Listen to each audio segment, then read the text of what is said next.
ए नगरी टाटा दी सजणों होए ए नगरी टाटा दी। ਮੁਗਲਾਂ ਨੇ 200 ਸਾਲ ਤੱਕ ਹਿੰਦੁਸਤਾਨ 'ਤੇ ਹਕੂਮਤ ਕੀਤੀ।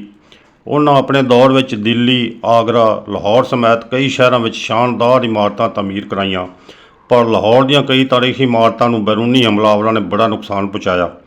ਇਹਦੀ ਵਜ੍ਹਾ ਇਹ ਸੀ ਕਿ ਹਿੰਦੁਸਤਾਨ ਦੇ ਦਾਰੁਲ ਹਕੂਮਤ ਦਿੱਲੀ ਤੱਕ ਪਹੁੰਚਣ ਲਈ ਉਹਨਾਂ ਨੂੰ ਰਸਤੇ ਵਿੱਚ ਲਾਹੌਰ ਅਤੇ ਦੀਪਾਲਪੁਰ ਦੇ ਮਜ਼ਬੂਤ ਕਿਲ੍ਹਿਆਂ ਵਿੱਚੋਂ ਕਾਫੀ ਮਜ਼ਾਮਤ ਦਾ ਸਾਹਮਣਾ ਕਰਨਾ ਪੈਂਦਾ ਸੀ।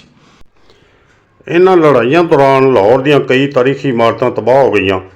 ਸਿੱਖਾਂ ਅਤੇ ਅੰਗਰੇਜ਼ਾਂ ਨੇ ਵੀ ਆਪਣੇ ਦੌਰ ਵਿੱਚ ਲਾਹੌਰ ਦੀਆਂ ਕਈ ਤਾਰੀਖੀ ਇਮਾਰਤਾਂ ਨੂੰ ਅਸਲੀ ਹਾਲਤ ਵਿੱਚ ਨਾ ਛੱਡਿਆ। ਇਹਨਾਂ ਇਮਾਰਤਾਂ ਦੇ ਕੀਮਤੀ ਪੱਥਰ, ਦਰਵਾਜ਼ੇ, ਝਰੋਕੇ, ਬਾਲਕੋਨੀਆਂ, ਮਿਹਰਾਬਾਂ ਨੂੰ ਬਰਬਾਦ ਕਰ ਦਿੱਤਾ। ਲਾਹੌਰ ਦਾ ਸ਼ਾਹੀ ਕਿਲ੍ਹਾ, ਮਹੱਲਾਤ, ਕਈ ਮਸਜਿਦਾਂ ਅਤੇ ਮਕਬਰੇ ਉਹਨਾਂ ਦੀ ਗਾਰਤਗਰੀ ਦਾ ਨਿਸ਼ਾਨਾ ਬਣੇ। ਜਿਹੜੇ ਉਹਨਾਂ ਕੋਲੋਂ ਬਚ ਗਏ ਉਹ ਮਹਿਕਮਾ ਸਾਰੇ ਕਦੀਮਾ, ਮਹਿਕਮਾ ਔਕਾਫ ਅਤੇ ਕਬਜ਼ਾ ਗਰੁੱਪਾਂ ਦੇ ਰਹਿਮੋ ਕਰਮ 'ਤੇ ਰਹਿ ਗਏ। ਸਿੱਖਾਂ ਅਤੇ ਅੰਗਰੇਜ਼ਾਂ ਨੇ ਇੱਕ ਪਾਸੇ ਲਾਹੌਰ ਦੀਆਂ ਕਈ ਤਾਰੀਖੀ ਇਮਾਰਤਾਂ ਨੂੰ ਨੁਕਸਾਨ ਪਹੁੰਚਾਇਆ ਅਤੇ ਦੂਜੇ ਪਾਸੇ ਕਈ ਨਵੀਆਂ ਇਮਾਰਤਾਂ ਬਣਵਾਈਆਂ। ਉਸ ਦੌਰ ਵਿੱਚ ਜਦੋਂ ਸੀਮਿੰਟ ਨਹੀਂ ਸੀ ਹੁੰਦਾ, ਚੂਨੇ, ਚਿਕਨੀ ਮਿੱਟੀ ਨਾਲ ਬਣੀਆਂ ਇਮਾਰਤਾਂ ਕਈ ਸੌ ਸਾਲ ਬਾਅਦ ਅੱਜ ਵੀ ਕਾਇਮ ਨੇ। ਮੁਗਲ, ਸਿੱਖ ਅਤੇ ਅੰਗਰੇਜ਼ ਦੌਰ ਦੀਆਂ ਇਮਾਰਤਾਂ ਦੀ ਤਾਮੀਰ ਵਿੱਚ ਲਾਹੌਰ ਦੇ ਮੌਸਮ ਦਾ ਖਿਆਲ ਰੱਖਿਆ ਗਿਆ। ਇਹਨਾਂ ਇਮਾਰਤਾਂ ਦੀਆਂ ਛੱਤਾਂ ਉੱਚੀਆਂ ਅਤੇ ਕਮਰੇ ਹਵਾਦਾਰ ਬਣਾਏ ਗਏ। ਮੁਗਲ ਅਤੇ ਸਿੱਖ ਦੌਰ ਦੀਆਂ ਇਮਾਰਤਾਂ ਦੀ ਤਾਮੀਰ ਨਾਨਕਸ਼ਾਹੀ ਛੋਟੀ ਇੱਟ ਨਾਲ ਹੋਈ, ਜਦ ਕਿ ਵੱਡੀ ਇੱਟ ਦਾ ਇਸਤੇਮਾਲ ਅੰਗਰੇਜ਼ ਦੌਰ ਵਿੱਚ ਸ਼ੁਰੂ ਹੋਇਆ। ਸਿੱਖ ਦੌਰ ਵਿੱਚ ਮਿਸਤਰੀ ਦੀ ਮਜ਼ਦੂਰੀ 4 ਆਨੇ, ਜਦ ਕਿ ਮਜ਼ਦੂਰ ਦੀ 2 ਆਨੇ ਸੀ। ਅੰਗਰੇਜ਼ ਦੌਰ ਵਿੱਚ ਮਿਸਤਰੀ 8 ਆਨੇ ਅਤੇ ਮਜ਼ਦੂਰ 4 ਆਨੇ ਲੈਂਦਾ ਸੀ, ਜਦ ਕਿ ਕਾਰੀਗਰ ਮਿਸਤਰੀ 1 ਰੁਪਏ ਤੋਂ 2 ਰੁਪਏ ਤੱਕ ਲੈਂਦਾ ਸੀ। ਪੁਰਾਣੇ ਲਾਹੌਰ ਅੰਦਰ ਸਿੱਖਾਂ ਦੀਆਂ ਬਣਵਾਈਆਂ ਕਈ ਹਵੇਲੀਆਂ ਅੱਜ ਵੀ ਮੌਜੂਦ ਨੇ, ਜਿਨ੍ਹਾਂ ਦੇ ਥੱਲੇ ਤਹਿਖਾਨੇ ਬਣਾਏ ਗਏ, ਜਿੱਥੇ ਗਰਮੀ ਦੇ ਮੌਸਮ ਵਿੱਚ ਠੰਡਕ ਅਤੇ ਸਰਦੀਆਂ ਵਿੱਚ ਗਰਮੀ ਦਾ ਅਹਿਸਾਸ ਹੁੰਦਾ ਸੀ। ਹਵੇਲੀ ਦੀ ਛੱਤ ਉੱਤੇ 4 ਦੀਵਾਰੀ ਦੇ ਦਰਮਿਆਨ ਚਬੂਤਰੇ ਬਣੇ ਹੁੰਦੇ ਸੀ, ਜਿਨ੍ਹਾਂ 'ਤੇ ਬਹਿ ਕੇ ਘਰ ਦੀਆਂ ਔਰਤਾਂ ਕਿਚਨ ਦਾ ਕੰਮ ਕਰਦੀਆਂ, ਸਰਦੀ ਵਿੱਚ ਧੁੱਪ ਸੇਕਦੀਆਂ ਅਤੇ ਆਪਣੇ ਵਾਲ ਸੁਕਾਉਂਦੀਆਂ। ਮਕਾਨਾਂ ਦੀਆਂ ਛੱਤਾਂ ਨਾਲ ਹੋਣ ਪਰੋਂ ਮੁਹੱਲੇ ਦੀਆਂ ਔਰਤਾਂ ਇੱਕ ਦੂਜੇ ਨਾਲ ਗੱਪਸ਼ਪ ਲਾਉਂਦੀਆਂ। ਮਕਾਨ ਦੀ ਛੱਤ ਉੱਤੇ ਗੁਸਲਖਾਨਾ ਅਤੇ ਬੈਤੁਲ ਖੁਲਾ ਅਲੱਗ-ਅਲੱਗ ਹੁੰਦੇ ਸੀ। ਮੁਸਲਮਾਨਾਂ ਦੀ ਅਕਸਰੀਅਤ ਅੰਦਰੂਨ ਸ਼ਹਿਰ ਵਿੱਚ ਰਹਿੰਦੀ ਸੀ, ਜਦ ਕਿ ਦਰਵਾਜ਼ਿਆਂ ਤੋਂ ਬਾਹਰ ਦੀਆਂ ਆਬਾਦੀਆਂ ਕਿਲ੍ਹਾ ਗੁੱਜਰ ਸਿੰਘ, ਗਵਾਲ ਮੰਡੀ, ਕ੍ਰਿਸ਼ਨ ਨਗਰ, ਸ਼ਾਮ ਨਗਰ ਅਤੇ ਸੰਤ ਨਗਰ ਵਿੱਚ ਹਿੰਦੂਆਂ ਅਤੇ ਸਿੱਖਾਂ ਦੀ ਅਕਸਰੀਅਤ ਸੀ। ਕ੍ਰਿਸ਼ਨ ਨਗਰ ਅਤੇ ਮਾਡਲ ਟਾਊਨ ਉਸ ਦੌਰ ਵਿੱਚ ਲਾਹੌਰ ਦੇ ਪੋਸ਼ ਇਲਾਕੇ ਸਨ, ਜਿੱਥੇ ਹਿੰਦੂਆਂ ਦੀ ਅਕਸਰੀਅਤ ਆਬਾਦ ਸੀ। ਕਿਆਮੇ ਪਾਕਿਸਤਾਨ ਤੋਂ ਬਾਅਦ ਮੁਸਲਿਮ ਟਾਊਨ, ਰਹਿਮਾਨਪੁਰਾ, ਗੁਲਬਰਗ, ਸਮਨਾਬਾਦ ਹਾਊਸਿੰਗ ਸਕੀਮਾਂ ਬਣੀਆਂ।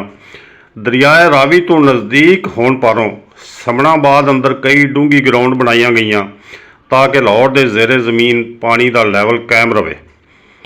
ਇੱਕ ਪਲਾਨਿੰਗ ਦੇ ਤਹਿਤ ਇਹ ਮਾਹੌਲ ਦੋਸਤ ਸਕੀਮਾਂ ਬਣਾਈਆਂ ਗਈਆਂ, ਪਰ ਫਿਰ ਉਹ ਦੌਰ ਆ ਗਿਆ ਕਿ ਲਾਹੌਰ ਵਿੱਚ ਹਾਊਸਿੰਗ ਸੁਸਾਇਟੀਆਂ ਦਾ ਸੈਲਾਬ ਆ ਗਿਆ। ਦਰਖਤ ਕੱਟਣਾ ਸ਼ੁਰੂ ਹੋ ਗਏ ਅਤੇ ਇਹਨਾਂ ਦੀ ਜਗ੍ਹਾ ਪਲਾਜ਼ੇ ਖੜ੍ਹੇ ਹੋ ਗਏ। ਨਾ ਲਾਹੌਰ ਦੇ ਮਾਹੌਲ ਦਾ ਖਿਆਲ ਰੱਖਿਆ ਗਿਆ, ਨਾ ਸਕਾਫਤ ਦਾ। ਫਿਕਰੋਫਾਨ ਅਤੇ ਬਾਗਾਂ ਦਾ ਸ਼ਹਿਰ ਬੇਹੰਗਮ ਪਲਾਜ਼ਿਆਂ ਅਤੇ ਹਾਊਸਿੰਗ ਸਕੀਮਾਂ ਦੇ ਸ਼ਹਿਰ ਵਿੱਚ ਤਬਦੀਲ ਹੋ ਗਿਆ। ਤਕਸੀਮ ਤੋਂ ਪਹਿਲੇ ਅਤੇ ਬਾਅਦ ਦੇ ਕੁਝ ਸਾਲਾਂ ਦਾ ਲਾਹੌਰ ਜਿਨ੍ਹਾਂ ਵੇਖਿਆ ਹੈ, ਉਹ ਦੱਸਦੇ ਨੇ ਕਿ ਜ਼ਿਲ੍ਹਾ ਕਚਹਿਰੀ ਤੋਂ 10 ਕਿਲੋਮੀਟਰ ਤੱਕ ਬਾਹਰ ਜਾਂਦੇ ਤਾਂ ਖੇਤ ਸ਼ੁਰੂ ਹੋ ਜਾਂਦੇ ਸੀ। ਹਰ ਪਾਸੇ ਹਰਿਆਲੀ ਨਜ਼ਰ ਆਉਂਦੀ। ਮਜ਼ੰਗ, ਇਛਰਾ, ਸਿੰਘਪੁਰਾ, ਭਗਵਾਨਪੁਰਾ ਤਾਂ ਉਸ ਵਕਤ ਲਾਹੌਰ ਦੇ ਕਰੀਬੀ ਪਿੰਡ ਹੁੰਦੇ ਸੀ। ਵਾਹਗਾ ਬਾਰਡਰ ਨੂੰ ਜਾਣ ਵਾਲੀ GT ਰੋਡ ਸ਼ਾਲਾਮਾਰ ਬਾਗ ਤੋਂ ਕਿ ਸੁਨਸਾਨ ਹੋ ਜਾਂਦੀ ਸੀ। ਰਾਤ ਨੂੰ ਇਹਦੇ 'ਤੇ ਸਫ਼ਰ ਕਰਨਾ ਖਤਰਨਾਕ ਹੋ ਜਾਂਦਾ। ਇਸੇ ਤਰ੍ਹਾਂ ਬਰਕੀ ਰੋਡ ਦਾ ਹਾਲ ਸੀ। ਹੁਣ ਤਾਂ ਬਾਰਡਰ ਤੱਕ ਫਾਰਮ ਹਾਊਸ ਅਤੇ ਸੁਸਾਇਟੀਆਂ ਬਣ ਗਈਆਂ ਨੇ। ਖੇਤ ਖਤਮ ਹੁੰਦੇ ਜਾ ਰਹੇ ਨੇ ਅਤੇ ਹਾਊਸਿੰਗ ਸਕੀਮਾਂ ਇੱਕ ਪਾਸੇ BRB ਨਹਿਰ ਅਤੇ ਦੂਜੇ ਪਾਸੇ ਦਰਿਆਏ ਰਾਵੀ ਪਾਰ ਕਰ ਗਈਆਂ ਨੇ। ਇਹਨਾਂ ਸੁਸਾਇਟੀਆਂ ਦੀ ਵਜ੍ਹਾ ਤੋਂ ਅਮੀਰੀ ਗਰੀਬੀ ਦਾ ਫਰਕ ਵੱਧ ਗਿਆ ਹੈ। ਹਾਊਸਿੰਗ ਸੁਸਾਇਟੀਆਂ ਸਿਰਫ ਅਮੀਰਾਂ ਵਾਸਤੇ, ਜਦ ਕਿ ਸੜਕਾਂ ਸਿਰਫ ਕਾਰਾਂ ਵਾਸਤੇ ਬਣ ਰਹੀਆਂ ਨੇ। ਗਰੀਬ ਆਦਮੀ ਨਾ ਇੱਥੇ ਮਕਾਨ ਬਣਾ ਸਕਦਾ ਹੈ, ਨਾ ਰਿੰਗ ਰੋਡ 'ਤੇ ਮੋਟਰਸਾਈਕਲ ਲੈ ਕੇ ਜਾ ਸਕਦਾ ਹੈ।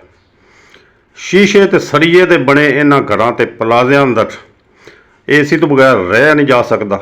ਬਿਜਲੀ ਦਾ ਇਸਤੇਮਾਲ ਵਧਣ ਨਾਲ ਲੋਡ ਸ਼ੈਡਿੰਗ ਦਾ ਅਜ਼ਾਬ ਸਭ ਨੂੰ ਭੁਗਤਣਾ ਪੈ ਰਿਹਾ ਹੈ।